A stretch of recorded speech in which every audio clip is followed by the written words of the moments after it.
Is the Magic Keyboard the tool we was missing to make the iPad Pro a proper computer? I know, there are already a gazillion YouTube videos about a new iPad Magic Keyboard. But I just got mine this week and I want to share with you why, for me, it's just one more argument to turn the iPad Pro the only tool that I need for all day work.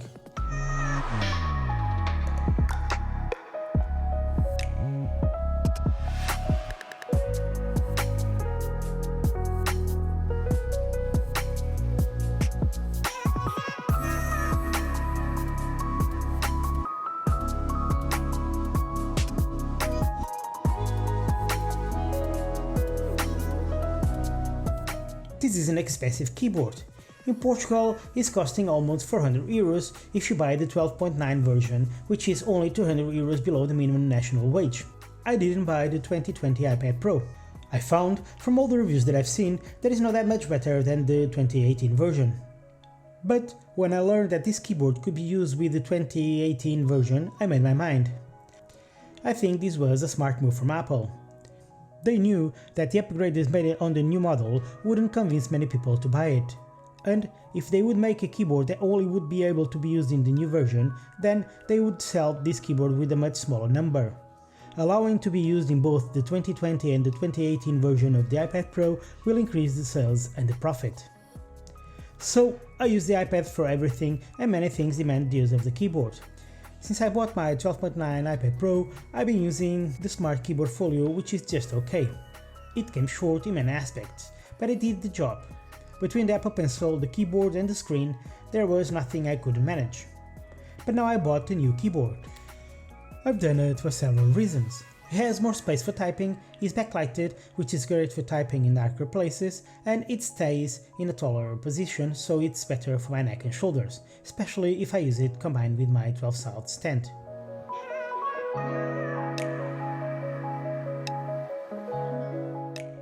I do find that backlighting does drain the battery much faster.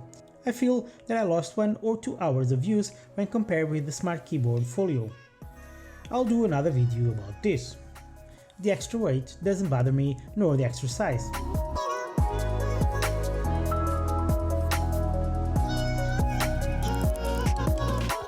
What does bother me is the fact that Apple still didn't find a better solution to carry it with the Apple Pencil.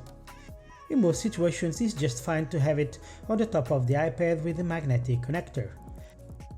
But when I'm moving around, I still find that should be a better solution to carry it along with the iPad. I'm always afraid that I'll lose it or just drop it and break the tip.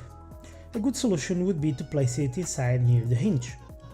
Not only would be better for transport, but also the extra space would resolve the problems that many people complain about, touching the screen when they are typing because of the floating design. Although this is not a problem for me.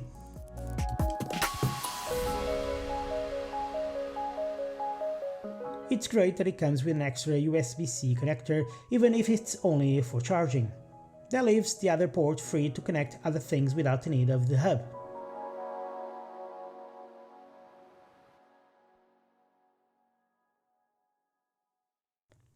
It also has a built-in trackpad. When the ability to use a mouse came out, even if it was as accessibility option, I bought one to use. But I found that was not very useful. You see, the great thing about owning an iPad is the fact that you don't need to do your work sitting at a desk. And, in my case, that's exactly what happens.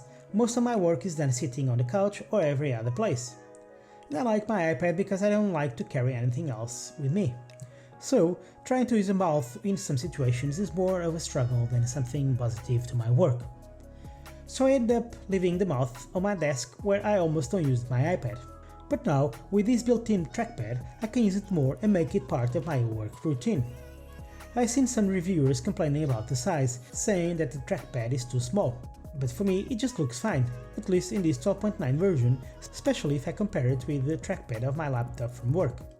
I still find myself using the touchscreen, because in many situations it's much better and more precise. But both combined just make the experience much better. The tilt is fine for 95% of the times, but it lacks a bit more angle in some situations, like when I just want to write something when I'm standing near my desk.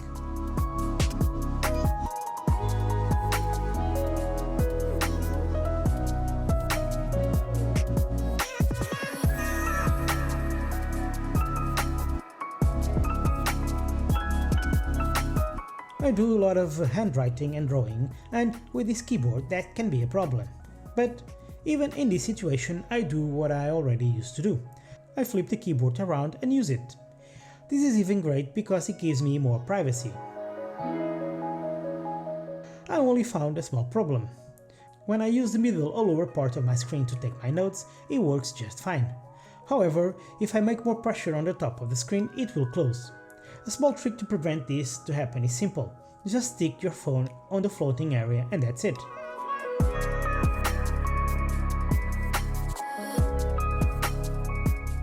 Another solution is just taking the iPad from the stand, close the keyboard and place it on the top of the case and it's done. I even found a use for the first position of this keyboard. It's great for when I'm watching videos lying on my bed or couch. This position is great for that. So, in conclusion, this keyboard is great for me and my workflow, and puts the iPad closer than ever to Apple's MacBook lineup. I'll still use the smart keyboard in some situations, but the Magic Keyboard will be the one that I'll mainly use. What about you? Have you bought this keyboard or the price is simply not worth it? Tell me what you think in the comments below. Stay safe, see you on my next video.